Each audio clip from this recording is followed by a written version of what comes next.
जय श्री हरि साधु संगत जी, आप सभी के चरणों में कोटि कोटि प्रणाम स्वीकार हो। प्यारी दुलारी साध संगत जी, ये मेरा पहला वीडियो है, ऑडियो है जो इस चैनल पर डाल रही हूँ। इसमें आप सभी को आध्यात्म से जुड़ी हुई सारी जानकारियाँ मिलेंगी, स्टोरीज़ मिलेंगी, मोटिवेशनल मिलेंगी, आध्यात्मिक भी मिलेंगी। तो आप सभी अपना साथ बनाए रखें। तो आज हम बात करने वाले हैं जगन्नाथपुरी के रहस्य की, जो बिल्कुल ही अनसुलझे हैं, जिन्हें आज तक कोई भी सुलझा नहीं पाया है। तो चलिए जानते हैं कि वो कौन कौन से अनसुलझे से रहस्य हैं। साथ संगत जी, आप सभी से निवेदन प्रार्थना है कि अगर आपने चैनल को सब्सक्राइब नहीं किया है तो चैनल को सब्सक्राइब कीजिए, लाइक कीजिए और कमेंट भी कीजिए, ताकि हर वीडियो का नोटिफिकेशन आप सभी को मिलता रहे और मुझे ढेर सारा मोटिवेशन मिले नए नए वीडियोस लेकर के आने की। तो चलिए हम रहस्य के बारे में बात करते हैं कि पहला रहस्य क्या है। भारतीय राज्य उड़ीसा में हिंदुओं की प्राचीन और पवित्र 7 नगरियों में से एक पुरी में स्थित जगन्नाथ मंदिर को बहुत ही प्राचीन माना जाता है। यहाँ पर प्रतिवर्ष आषाढ़ माह के शुक्ल पक्ष की द्विज से 9 रथ यात्रा प्रारंभ होती है, जिसमें शामिल होने के लिए देश विदेश से लाखों भक्त आते हैं। आओ जानते हैं इस मंदिर के बारे में क्या अनसुलझे रहस्य हैं। यह मंदिर कब बना था? इस मंदिर को सतयुग के राजा इंद्रदुम्न ने बनवाया था। समय समय पर इस मंदिर का जीर्णोद्धार होता रहा। इस मंदिर का सबसे पहला प्रमाण महाभारत के वन पर्व में मिलता है। वर्तमान में जो यह मंदिर है वह 7वीं शताब्दी में बनवाया था। हालांकि इस मंदिर का निर्माण ईसा पूर्व 2 में भी हुआ था। यहाँ स्थित मंदिर 3 बार टूट चुका है। 1174 ईस्वी में ओडिशा शासक अनंग भीमदेव ने इसका जीर्णोद्धार करवाया था। मुख्य मंदिर के आसपास 30 बड़े छोटे मंदिर स्थापित हैं।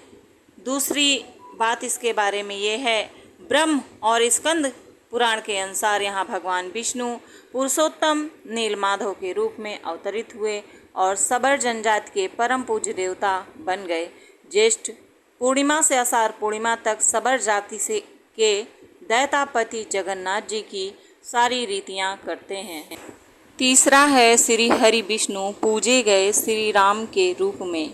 पुरुषोत्तम हरि को यहाँ भगवान राम का रूप माना जाता है। रामायण के उत्तराखंड के अनुसार भगवान राम ने रावण के भाई विभीषण को अपने इक्ष्वाकु वंश के कुल देवता भगवान जगन्नाथ की आराधना करने को कहा। आज भी पुरी के श्री मंदिर में विभीषण वंदापना की परंपरा कायम है। चौथा है श्री कृष्ण बने जग के नाथ यानी कि जगन्नाथ। बाद में नीलमाधव को श्री हरि विष्णु के 8वें अवतार श्री कृष्ण के रूप में पूजा जाने लगा। साथ ही उनके बड़े भाई बलभद्र और बहन सुभद्रा को भी पूजा जाने लगा। इसके पीछे भी एक कथा है। पांचवा है सभी दिशाओं से रक्षा होती है इस क्षेत्र की। स्कंद पुराण के अनुसार पुरी एक दक्षिणवर्ती शंख की तरह है और यह 5 कोस यानी 16 किलोमीटर क्षेत्र में फैला है। माना जाता है कि इसका लगभग 2 कोस क्षेत्र बंगाल की खाड़ी में डूब चुका है। इसका उदर है समुद्र की सुनहरी रेत, जिसे महोदधि का पवित्र जल धोता रहता है। सिर वाला क्षेत्र पश्चिम दिशा में है, जिसकी रक्षा महादेव करते हैं। शंख के दूसरे घेरे में शिव का दूसरा रूप ब्रह्म कपाल मोचन विराजमान है। माना जाता है कि भगवान ब्रह्मा का एक सिर महादेव की हथेली से चिपक गया था और यहीं आकर गिरा था। तभी से यहाँ पर महादेव की ब्रह्म रूप में पूजा करते हैं। शंख के तीसरे वृत्त में माँ बिमला और नाभि स्थल में भगवान जगन्नाथ रथ सिंहासन पर विराजमान हैं। समुद्र की ओर से रामदूत हनुमान जी सदैव इसकी रक्षा करते हैं। इसका जो 6वां रहस्य है वो है मंदिर में अधूरी मूर्तियाँ। यह एकमात्र ऐसा मंदिर है जहाँ पर श्री कृष्ण बलराम और सुभद्रा की अधूरी मूर्तियाँ विराजमान हैं और वह भी लकड़ी की। हर वर्ष मूर्तियाँ बदली जाती हैं और मूर्तियों को बदलते समय पुजारी की आंखों में पट्टी बंधी रहती है। 7वां है हवा के विपरीत लहराता ध्वज।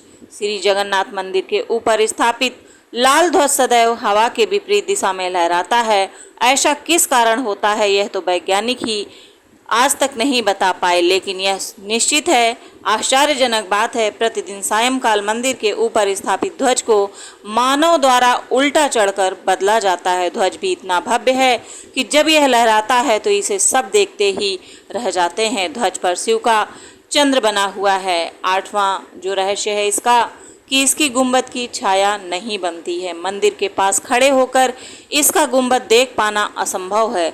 मुख्य गुंबद की छाया दिन के किसी भी समय अदृश्य ही रहती है, यानी कि दिखाई नहीं देती है। 9वां है यह भारत का सबसे भव्य और ऊंचा मंदिर है। यह मंदिर 4 लाख वर्ग फुट के क्षेत्र में फैला है और इसकी ऊंचाई लगभग 214 फुट है।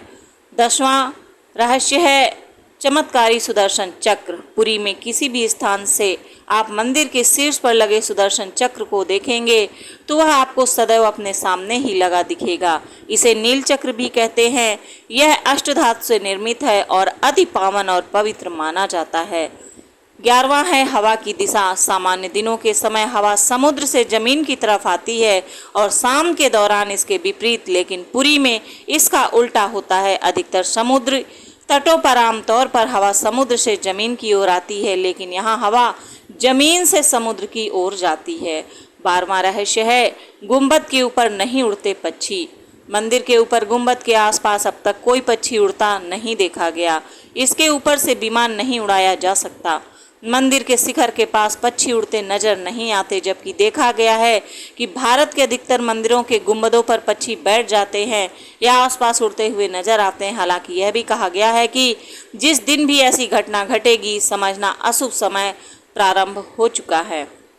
इसका जो 13वां रहस्य है दुनिया का सबसे बड़ा रसोई घर। जी हाँ, 500 रसोइये 300 सहयोगियों के साथ प्रसाद बनाते हैं। भगवान जगन्नाथ का प्रसाद लगभग 20 लाख भक्त कर सकते हैं यहाँ भोजन। मंदिर के अंदर पकाने के लिए भोजन की मात्रा पूरे वर्ष के लिए रहती है। प्रसाद की एक भी मात्रा कभी भी व्यर्थ नहीं जाती। कहा जाता है कि मंदिर में प्रतिदिन प्रसाद 20,000 लोगों के लिए ही बनाया जाता है, लेकिन त्यौहार वाले दिन 50,000 लोगों के लिए बनाया जाता है। लेकिन कहा जाता है कि यदि किसी दिन लाखों लोग भी आ जाएं तो वह प्रसाद ग्रहण करके ही जाते हैं, कभी भी कम नहीं पड़ता है। 14 इसका रहस्य है अजीब तरीके से ही पकता है चावल। मंदिर की रसोई में प्रसाद पकाने के लिए 7 बर्तन एक दूसरे पर रखे जाते हैं। सब कुछ लकड़ी पर ही पकाया जाता है। इस प्रक्रिया में शीर्ष बर्तन में सामग्री पहले पकती है, फिर क्रमशः नीचे की तरफ एक के बाद एक पकती जाती है, अर्थात सबसे ऊपर रखे बर्तन का खाना पहले पक जाता है ना ये चमत्कार। इसका 15वां रहस्य है समुद्र की ध्वनि। मंदिर के सिंहद्वार में पहला कदम प्रवेश करने पर ही मंदिर के अंदर से आप सागर द्वारा निर्मित किसी भी ध्वनि को नहीं सुन सकते। आप मंदिर के बाहर से एक ही कदम को पार करें तब भी आप इसे सुन सकते हैं, लेकिन मंदिर के अंदर से आप इसे बिल्कुल नहीं सुन सकते। इसे शाम को स्पष्ट रूप से अनुभव किया जा सकता है। इसका जो 16वां रहस्य है वो है बाहर की दुर्गंध भी नहीं आती है भीतर। इसी तरह मंदिर के बाहर स्वर्ग द्वार है जहाँ पर मोक्ष प्राप्ति के लिए 100 जलाए जाते हैं, लेकिन जब आप मंदिर से बाहर निकलेंगे तभी आपको लाशों के जलने की गंध महसूस होगी, अंदर नहीं महसूस होती है। इसका जो 17वां रहस्य है यहाँ श्री कृष्ण को जगन्नाथ कहते हैं। जगन्नाथ के साथ उनके भाई बलभद्र, बलराम और बहन सुभद्रा विराजमान हैं। तीनों की ये मूर्तियाँ काठ की बनी हुई है। यहाँ प्रत्येक 12 साल में एक बार होता है। प्रतिमा का 9 कलेवर। मूर्तियाँ नई जरूर बनाई जाती हैं, लेकिन आकार और रूप वही रहता है। कहा जाता है कि उन मूर्तियों की पूजा नहीं होती, केवल दर्शनार्थ रखी गई हैं। 18वां रहस्य है आषाढ़ माह में भगवान रथ पर सवार होकर अपनी मौसी रानी गुंडिचा के घर जाते हैं। यह रथ यात्रा 5 किलोमीटर में फैले पुरुषोत्तम क्षेत्र में ही होती है। रानी गुंडिचा भगवान जगन्नाथ के परम भक्त राजा इंद्रद्युम्न की पत्नी थी, इसीलिए रानी को भगवान जगन्नाथ की मौसी कहा जाता है। अपनी मौसी के घर भगवान 8 दिन रहते हैं। आषाढ़ शुक्ल दशमी को वापसी की यात्रा होती है। भगवान जगन्नाथ का रथ नंदी घोष है, देवी सुभद्रा का रथ दर्पदलन है और भाई बालभद्र का रथ तल ध्वज है। पुरी के गजपति महाराज सोने की झाड़ू बुहारते हैं, जिसे छेरा पैरन भी कहते हैं। इसका 19वां रहस्य है, माना जाता है कि 3 बार समुद्र ने जगन्नाथ जी के मंदिर को तोड़ दिया था। कहते हैं कि महाप्रभु जगन्नाथ ने वीर मारुति हनुमान जी को यहाँ समुद्र को नियंत्रित करने हेतु नियुक्त किया था, परंतु जब हनुमान जी जगन्नाथ, बालभद्र एवं सुभद्रा के दर्शनों का लोभ संवरण नहीं कर पाते थे, वे प्रभु के दर्शन के लिए नगर में प्रवेश कर जाते थे। ऐसे में समुद्र भी उनके पीछे नगर में प्रवेश कर जाता था। केसरी नंदन हनुमान जी कि इस आदत से परेशान होकर जगन्नाथ महाप्रभु ने हनुमान जी को यहाँ स्वर्ण बेड़ी से आबद्ध कर दिया। यहाँ जगन्नाथपुरी में ही सागर तट पर बेदी हनुमान का प्राचीन एवं प्रसिद्ध मंदिर है। भक्त लोग बेड़ी में जकड़े हनुमान जी के दर्शन करने के लिए आते हैं। 20वां है, हनुमान जी की आवाज़ को भीतर जाने से रोक दिया। एक बार नारद जी ने हनुमान जी को बताया कि समुद्र की आवाज़ के कारण प्रभु मंदिर के भीतर सो नहीं पाते। तब हनुमान जी ने क्रोधित होकर समुद्र को वहां से दूर हटने को कहा।